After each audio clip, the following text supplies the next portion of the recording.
Hello and welcome back, everyone, to my favorite cutscene in the entirety of StarCraft 2.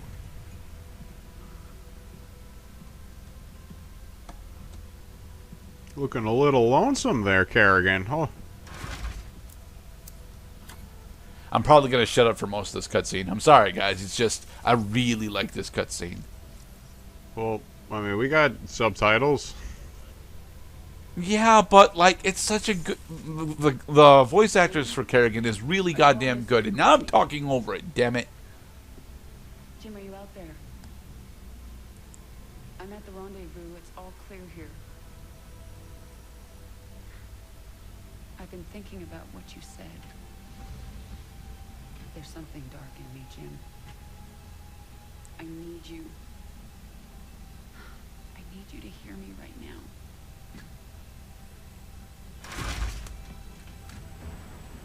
Es ein Zergling. Hi. Hey, Kate. Notorious rebel Jim Raynor was captured in a daring raid yesterday. He was briefly interrogated and summarily executed. No way. Have this to say. That's propaganda. Why, yes, it is propaganda. That doesn't mean So it's why false. is she taking his word for it? Is over. The lawless terrorist, James Raynor, is dead. I love the audio switch that they do here. His death comes a new era of peace. The Protoss have retreated from our dominion, and the Zerg threat has been removed. Their swarm is shattered and leaderless. Soon, we will eradicate. I mean, I still think that the forward plot does depend on her actually like taking this dude seriously. She shouldn't. Our peace and There's a reason why Manx is saying this on television. good night, my faithful subjects. Exactly. Now, he a doesn't even stupid have person would just run straight to Core Hall. Kerrigan, thankfully, is not stupid in this cutscene. Zerg space. Confirm. Confirmed.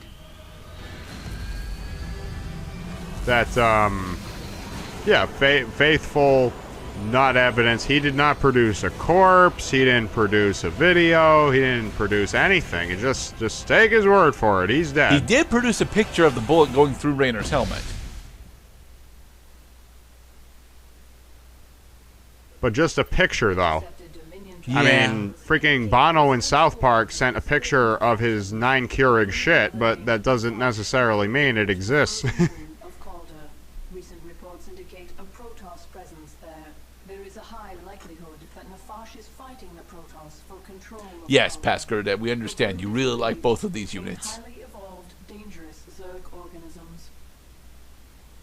Alright, here we How's go. your turn? But we have more cutscenes to go through.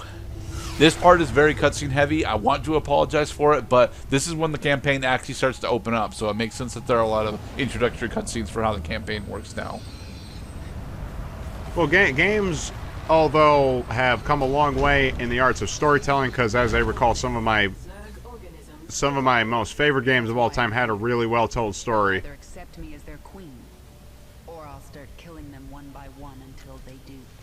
Brutal, So in this Kerrigan. case, the premise is, like, the player should totally see right away, like, where the story's going. That doesn't necessarily mean that we can't have fun.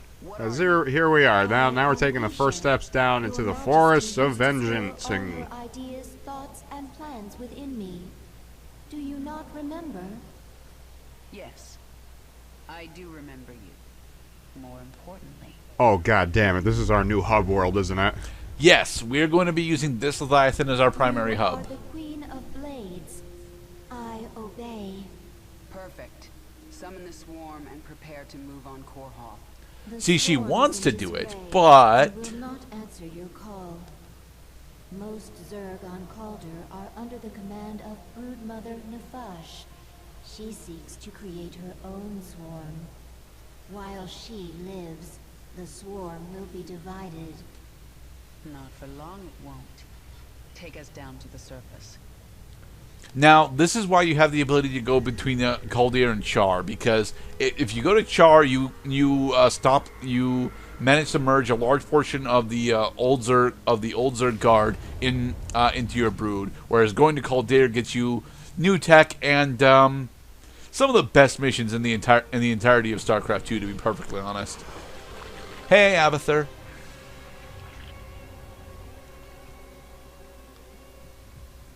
Let's give him a hand. Don't actually give Abathur a hand, because he'll attempt to use it to spin more Zerg life forms. And I see that nobody got to the part of verb conjugations during his elocution lessons.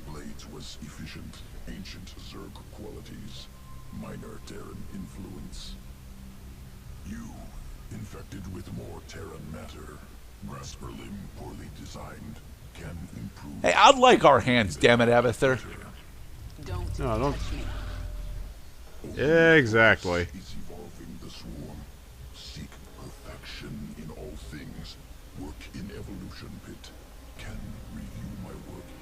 Abathur is honestly one of the more intriguing characters for me, because he does a bunch of world building for the Zerg as a conquest race than pretty much any other NPC that we interact with throughout the entirety of StarCraft's history. Will activate sequences within creature, improve combat potential, mutation choice, not permanent, can alter at any time.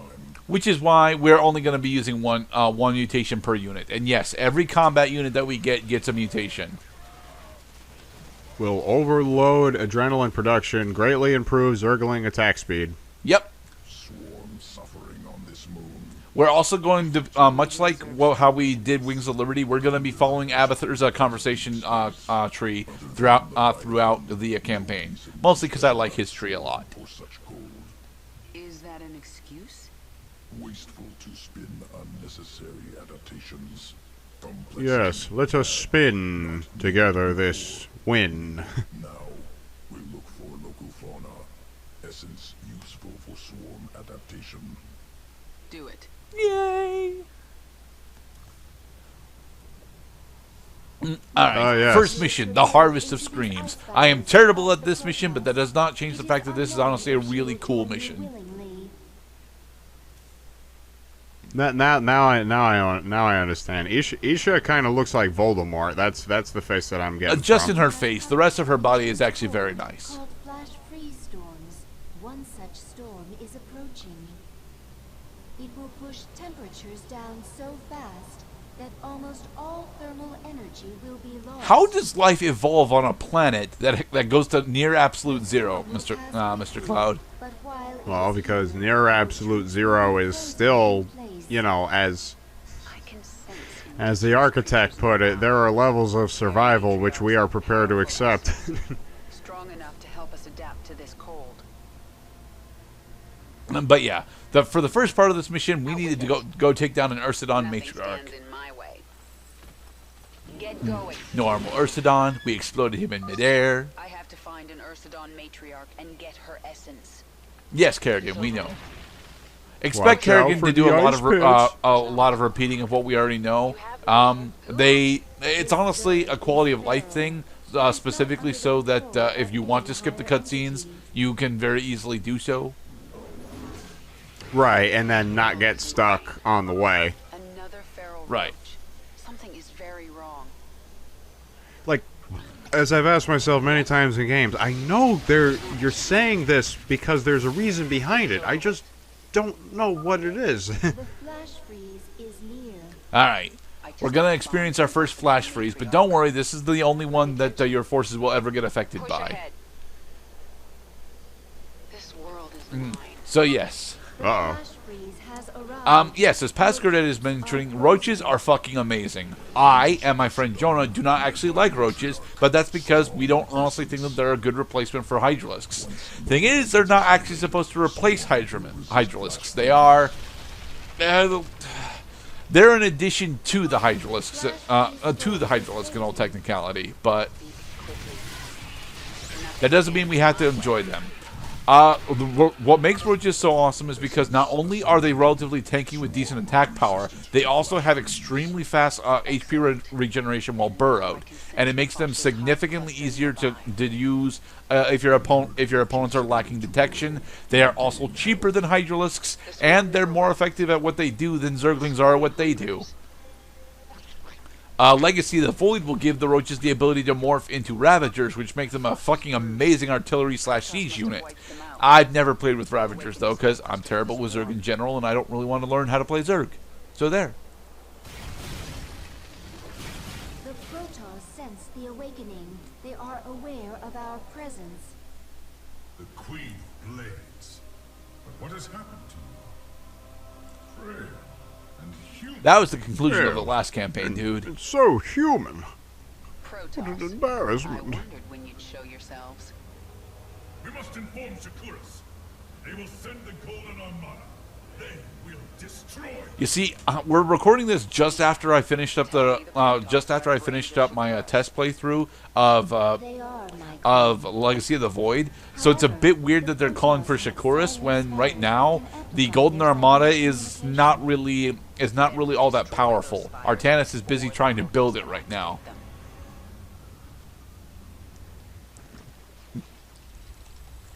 Well, come on, boys. Let's go and take out the base, just one brick at a time.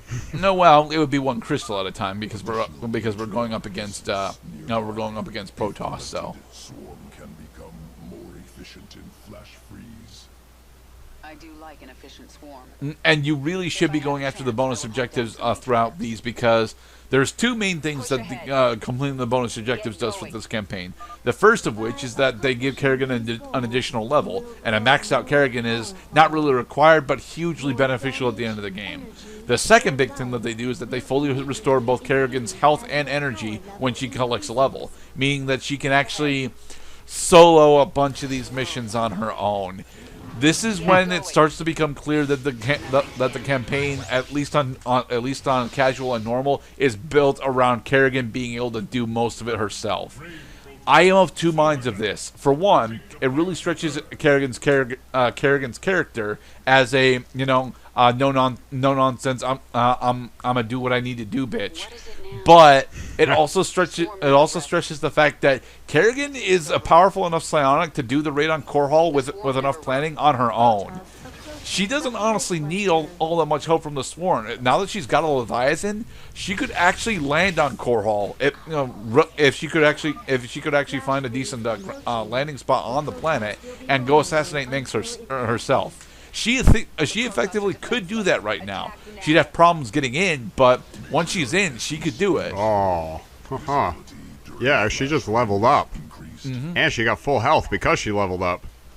Yep, leveling up fully restores health and energy. It is awesome. What is it now? Nothing stands in my way. The abominable snowman is so annoying. I wouldn't say annoying. I'd say tanky. Let's get this over with. More roaches. Welcome to the Himalayas. Push ahead. Unfortunately, we spent a lot of this flash freeze's duration not doing the thing that we're supposed to be doing. What we're supposed to be doing right now is pushing through this Protoss base with whatever forces we managed to build prior to this flash freeze, which admittedly was just a couple more roaches. But with the flash freeze up, the Protoss are completely shut down. So we can, in fact, blow up the entirety of this force that is here during this flash freeze. At least if we had time, it's better. I think we do manage to mostly succeed here, or at the very least take down the first Psywave emitter. 15 seconds. All right, come on. They can't move for 9 more seconds. And assuming that we get all the forces down, that'll be enough for us to take down the Psywave emitter without much difficulty, which gets us a secondary resource node, which is nice. Met the enemy in combat. The way that you're supposed to do this if you're going for the Harvest of Screams achievements, spam the Zerglings. Like, get +1 attack on Zerglings, and once you have +1 attack with a swarm of about 56? I think it's 56. Once you have a swarm of about 56 Zerglings, you can just rush through the entire mission with just those. I have cleared this mission in under 10 minutes doing that, and that is one of the achievements.